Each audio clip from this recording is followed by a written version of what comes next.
Richard, and from that is we are online media. We know you are also Tolkien fans, and we would like to know what's Thorin Oakenshield like in your head when you first read this book. Well, I first read the book when I was 7 years old, so it was interesting to come back to him as a 40-year-old man and remember how I felt about him and the novel as a child. And the idea of him hadn't really changed very much. I still saw him as a warrior, as a flawed hero, and as somebody that was treading a difficult, dangerous path towards redemption. And we know in the movie, Thorin's relationship with his dwarf companions become a bit intense at the beginning, but he still trusted Bilbo. And so, what do you think about this? Why? He doesn't trust Bilbo.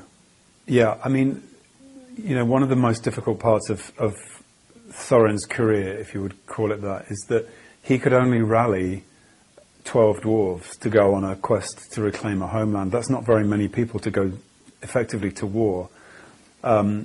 And to bring the Hobbit along with him on the journey is risky. It could be a liability. So I think he is very mistrustful of Bilbo Baggins. And part of Thorin's evolution is that he learns to trust this small being. And ultimately it changes his, the course of his life.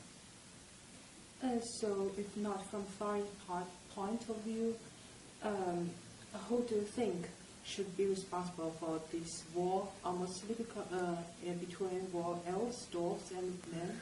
Well, that's what's so fascinating about this story, is that in a way every character is liable for the potential outbreak of war. It's Thorin that has his foot firmly on the brake, and when he takes his foot off the brake, war breaks out. And in a way, he asks for war because he is consumed by greed and anger at the elves and at men for betraying him and turning their backs on him. So he's wrought with stubbornness, which is what causes the war.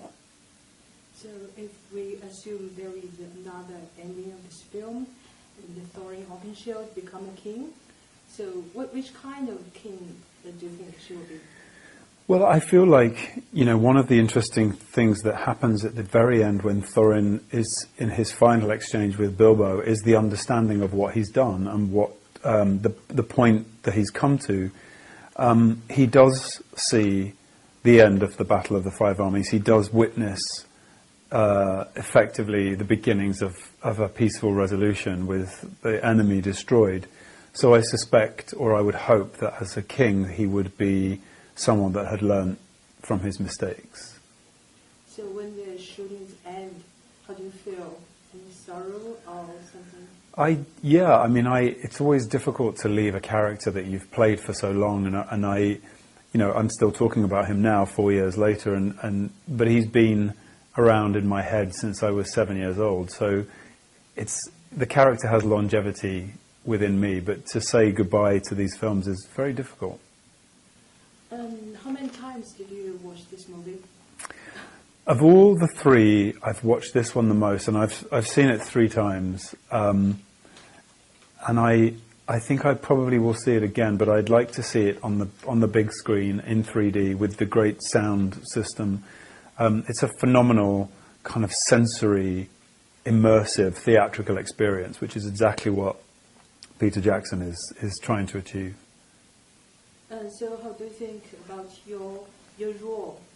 If you give him a score, will be A, B, C?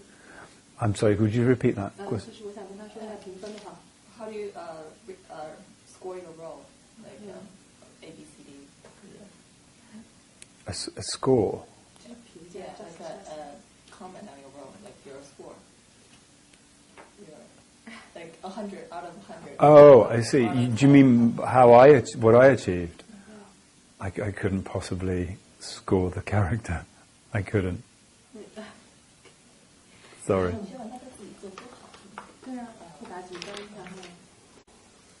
So any sentences that you particularly hope to add into the extended version about the Florence? Yes, I think there are. I mean, I feel very lucky that the majority of the work that I did made it into the final cut of the film.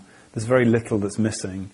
There is a key scene quite close to the end, which Tolkien wrote, which isn't in the final movie.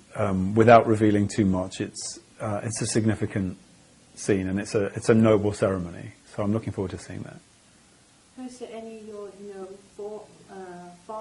fun art inspired by Thorin Oakenshield?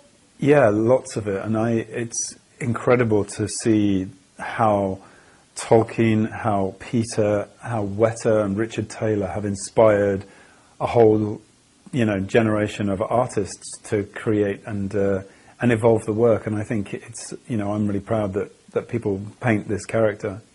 We heard that the song, the Lonely Mountain song, was this day. At the airport? Yeah, at the airport. Yes. Yeah. You have a lot of fans, right? Yeah, and a really lovely song as well. 3 beautiful songs, actually, that Fran wrote the lyrics to and helped, assisted with the artist to create 3 beautiful songs to match the 3 films. So, any directors or actors that you most want to work with? I'm a big fan of David Fincher, actually, and so he's somebody that I admire greatly. I'm also a big fan of Paul Thomas Anderson, so looking out for his kind of work. So have you seen Fincher's Gone Girl? Yes, I have, and Dragon Tattoo is also one of my favourite films. Yeah, Do you like it? It's incredible. I think his visual storytelling is very dark and extraordinary and angular and weird and anarchic. And we know this is your first time come to China?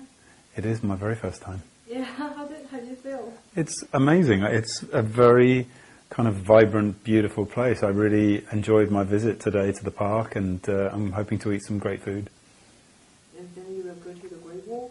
Yeah, I think I've got time on my final day to go and visit the Great Wall. It will be brief, but I can't leave China without seeing the Great Wall.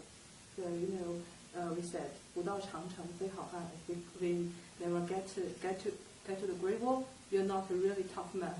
If I don't, So, yeah. yeah, I will. Okay. Then, any plan?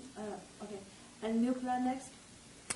Yes, I'm actually already starting work on a TV show called Hannibal, which is an American show based on a Thomas Harris novel, and I'm playing a character called Francis Dolarhyde, who is a serial killer.